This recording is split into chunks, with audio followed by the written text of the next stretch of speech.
A Fraternidade Espírita Chico Xavier apresenta a Página Amiga, o audiobook do livro Os Mensageiros.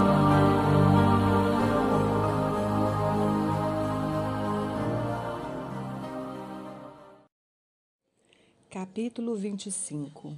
Efeitos da oração. As luzes da prece inundaram o vasto recinto. Palpitava em tudo, agora, uma claridade serena, doce e radiante, muito diversa da luminosidade artificial.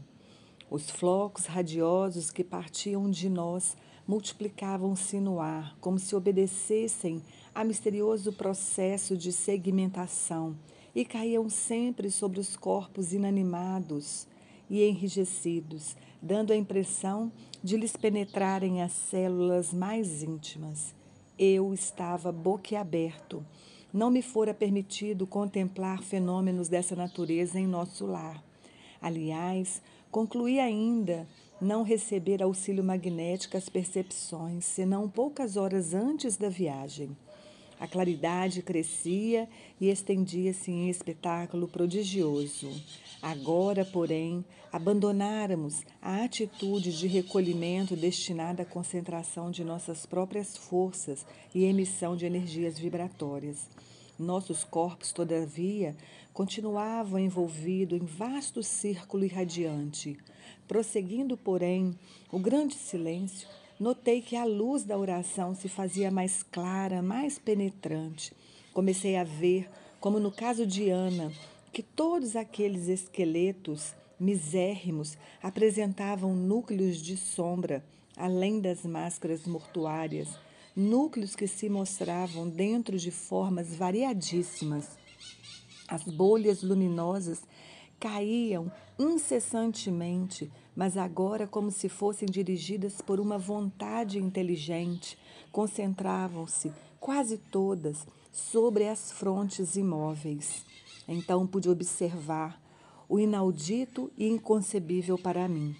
As múmias, porque não posso dar outro nome aos irmãos que dormem, começaram a dar sinais de vida. Alguns daqueles infelizes deixavam escapar gemidos angustiosos. Outros falavam em voz alta, dando conta dos pesadelos que o atormentavam, como sonâmbulos prestes a despertar. Muitos moviam os pés e as mãos, como a se esforçarem por fugir ao sono doloroso. Eminentemente surpreendido, reparei que 2 se levantavam diante de nós. Recordei que ambos faziam parte daqueles que haviam recebido toda espécie de assistência, inclusive o sopro curativo. Olharam-nos de longe, como loucos que acordassem de súbito, e dispararam a correr espavoridos, não obstante a impressão de cadáveres ambulantes que nos causavam. Admirado, verifiquei que ninguém esboçou a menor disposição de segui-los. E quando me expunha instintivamente a fazê-lo, Alfredo deteve-me exclamando: "Não se preocupe. Eles seriam amargamente surpreendidos se fossem notificados agora de sua permanência longa entre as verdadeiras múmias. Acreditam sonhar e é melhor assim. Não poderão fugir às nossas fortificações e voltarão a pedir socorro noutras dependências a que serão recolhidos para adequado tratamento." Continuamos silenciosos mais alguns minutos e notei que as luzes se foram apagando gradativamente, ao passo que os cadáveres retomavam a imobilidade anterior. Ismália declarou terminadas nossas atividades da oração e o administrador, após o sinal luminoso que notificava aos operários o término das obrigações, adiantou-se para nós exclamando: "Gratíssimo pelo concurso fraternal. Realizamos belo serviço intercessório. Desde alguns dias ninguém se levantava." Aniceto, percebendo-nos a perplexidade, falou a Vicente e a mim de maneira significativa. Conforme viram, O trabalho da prece é mais importante do que se pode imaginar no círculo dos encarnados. Não há prece sem resposta. E a oração, filha do amor, não é apenas súplica, é comunhão entre o Criador e a criatura, continuando assim o mais poderoso influxo magnético que conhecemos. Acresce notar, porém, já que comentamos o assunto, que a rogativa maléfica conta igualmente com enorme potencial de influenciação. Toda vez que o espírito se coloca nessa atitude mental, estabelece um laço de correspondência entre ele e o além. Se a oração traduz atividade no bem divino, venha de onde vier, encaminhar-se-á para o além em sentido vertical, buscando as bênçãos da vida superior, cumprindo-nos advertir que os maus respondem aos maus nos planos inferiores, entrelaçando-se mentalmente uns aos outros. E é razoável, porém, destacar que toda prece impessoal dirigida às forças supremas do bem, delas recebe resposta imediata em nome de Deus. Sobre os que oram nessas tarefas benditas, fluem das esferas mais altas os elementos, força, que vitalizam no nosso mundo interior, edificando-nos a esperanças divinas e se exteriorizam em seguida, contagiados de nossos magnetismos pessoal, no intenso desejo de servir com o Senhor.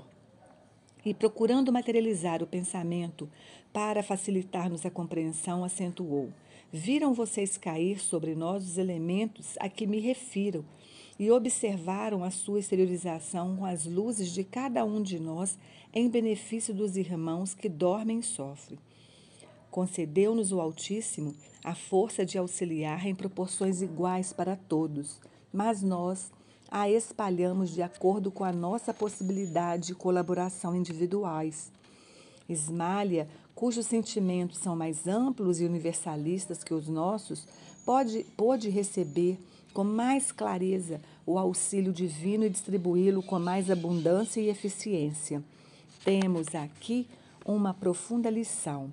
Como já disse, o pai visita os filhos necessidades através dos filhos que procuram compreendê-lo. Não poderíamos abusar do Senhor como abusamos no círculo terrestre dos nossos pais humanos. Não vive ele ao sabor de nossos caprichos pessoais. Nunca poderia vir em pessoa enxugar o pranto do necessitado que chora em consequência, aliás, do ouvido das divinas leis. Compete ao necessitado caminhar ao reencontro dele. O Senhor, todavia, atende sempre a todos os homens de boa vontade por intermédios dos homens bons que se edificam na casa divina. Todos os nossos desejos e impulsos razoáveis são atendidos pelas bênçãos paternais do Eterno. Ainda que nos demoremos nas lágrimas e nas aflições, jamais permanecemos ao desamparo. Apenas devemos salientar que as respostas de Deus vão sendo maiores e mais diretas à medida que se intensifique o nosso merecimento, competindo-nos reconhecer que para semelhantes respostas são utilizados todos quantos trazem consigo a luz da bondade, ou já possuem mérito e confiança para auxiliar em nome de Deus. As explicações de Aniceto abriram-me novos campos de meditação. O esclarecido instrutor, contudo, não dera por fim da lição e, depois de longa pausa, concluiu: já que vocês se encontram comigo num curso de serviço auxiliador, espero aproveitem o máximo ensinamento desta hora. Reparem que, nestes pavilhões, temos 1.980 brigados que dormem. Todos recebem diariamente alimento e medicação comuns, mas só 400 são atendidos com alimento e medicação especializados, por se mostrarem mais suscetíveis de justa melhora. Desses 400, apenas 2/3 se revelam aptos à recepção de passes magnéticos. Muitos não podem receber por enquanto a água é fluviada. poucos foram contemplados com o sopro curativo, e somente 2 se levantam ainda assim profundamente perturbados. Já que iniciam um trabalho de cooperação fraternal, não esqueçam esta lição. Façamos todo o bem, sem qualquer ansiedade. Semeemo-los sempre e em toda parte, mas não estacionemos na exigência de resultados. O lavrador pode espalhar as sementes à vontade e onde quer que esteja, mas precisa reconhecer que a germinação e o crescimento e o resultado pertencem a Deus.